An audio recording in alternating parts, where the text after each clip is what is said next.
नाशिक महानगरपालिका निवडणुकीच्या रणसंग्रामात स्वाभिमानी, प्रामाणिक आणि सामान्य माणसाच्या हक्कासाठी लढणारी माजी नगरसेविका ॲडव्होकेट दीक्षाताई दीपक लोंढे, माजी नगरसेविका नंदिनीताई महेंद्र जाधव आणि माजी नगरसेवक प्रकाश मोगल लोंढे हे तिघेही रिपब्लिकन पार्टी ऑफ इंडिया पक्षाच्या माध्यमातून प्रभाग क्रमांक 11 मधून नारळ ही निशाणी घेऊन उमेदवारी करत असून रविवारी सायंकाळी सातपूर कॉलनीतील श्री दक्षिणमुखी साईनाथ मंदिरात साईबाबांचे दर्शन घेतल्यानंतर या रिपाईच्या उमेदवारांचा प्रचार कार्याचा शुभारंभ सोहळा मोठ्या उत्साहात संपन्न झाला।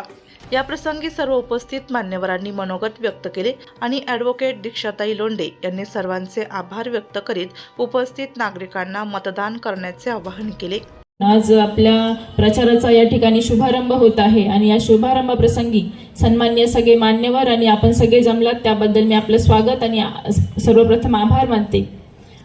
खरं तर कॉलनी परिसरामध्ये आपण जे काम उभारलं आहे ज्यामध्ये सर्वात महत्त्वाचं म्हणजे हे जे मंदिर आहे साईबाबा मंदिर किंवा अनेक जी मंदिरं आहेत ती अतिक्रमणमध्ये काढण्यात येण्याचा निर्णय हा घेण्यात आलेला होता। तेव्हा आदरणीय लोंढे साहेब असेल किंवा लोंढे परिवार हा त्यावेळेस धावून आल्यानंतर हे अतिक्रमण त्या ठिकाणी थांबवण्यात आलेलं आहे।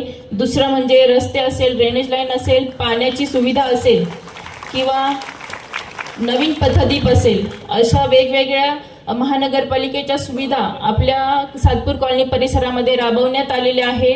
नवीन पाण्याचा जलकुंभ उभारण्यात आलेला आहे। त्याचप्रमाणे आपल्या सगळ्यांना माहीत आहे की दरवर्षी आपण गणपती उत्सव हा सातपूर कॉलनी आनंदछाया या परिसरामध्ये मोठ्या श्रद्धेने आणि मोठ्या उत्साहामध्ये पार पडत असतो। त्यावेळेस तुम्ही सगळे नागरिक मोठ्या संख्येने त्या ठिकाणी आशीर्वाद घेण्यासाठी येत असतात। आपण दरवेळेस नवीन नवीन देखावे त्या ठिकाणी उभारत असतो। एक वेळी आपण वैष्णवी देवीचं केलं होतं, सप्तशृंगी असेल, असे वेगवेगळे देखावे आपण तिथं चालू करून आपण नागरिकांच्या सेवेसाठी नेहमी तत्पर राहत असतो। किंवा अनेकांच्या नोकरीचा विषय असेल तर आदरणीय माझे मिस्टर दीपक नानाजी लोंढे हे वेळोवेळी आपल्या यंग मुलांना मदत करत असतात। रोजगाराच्या संधी आपण आमच्या परिवाराच्या माध्यमातून उपलब्ध करून देत आहोत। आणि महत्त्वाचं म्हणजे आपण बघितलं असेल जो कोरोनाचा काळ आला होता 2019 मध्ये, तेव्हा मला नाही वाटत कुठलाही उमेदवार हा कोरोनाच्या काळामध्ये बाहेर पडला असेल तेव्हा तेच त्यांचं घर किंवा कुटुंब सांभाळत होतं। फक्त लोंढे परिवार होता की जो प्रत्येकाच्या मदतीसाठी धावून येत होता। तेव्हा अन्नधान्यांचं किट असेल ज्यामध्ये गहू असेल, तांदूळ असेल, पीठ असेल, मीठ, मिरची, तेल या सगळ्या गोष्टींपासून भाजीपाला असेल किंवा पार्लेजीचे बिस्किट मोठ्या प्रमाणामध्ये वाटप असेल किंवा पाण्याच्या बॉटल असेल किंवा महत्त्वाचं म्हणजे आर्थिक मदत सुद्धा नागरिकांपर्यंत पोहोचवण्याचं काम केलं गेलं।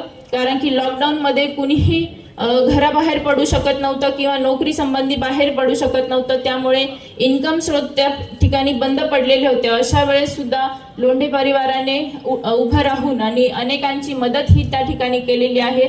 आपण बघितलं असेल की गेल्या 2-3 वर्षापूर्वी जी पुराची परिस्थिती निर्माण झाली होती, नंदिनी नदीला पूर आला होता, त्यावेळेस अनेक लोकांचे घरं त्या ठिकाणी वाहून गेले, काही भिंती पडल्या होत्या, घरांचं नुकसान झालं होतं, अनेक घरं उघड्यावर आले होते, अनेक परिवार उघड्यावर आले होते। त्यावेळेस फक्त लोंढे परिवाराने या गोष्टीचा पाठपुरावा करून आणि सरकारकडून त्या ठिकाणी आर्थिक मदत ही परिवाराला मिळवून दिलेली होती। चेक वाटप आपल्या परिसरामध्ये झालेलं होतं।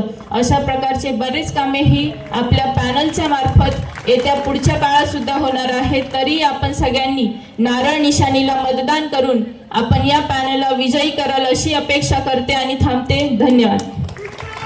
या प्रचार कार्याच्या शुभारंभ सोहळ्याप्रसंगी शहरातील विविध क्षेत्रातील सामाजिक कार्यकर्ते तसेच प्रभाग क्रमांक 11 मधील ज्येष्ठ नागरिक, महिला नागरिक, असंख्य युवा कार्यकर्ते मोठ्या संख्येने उपस्थित होते।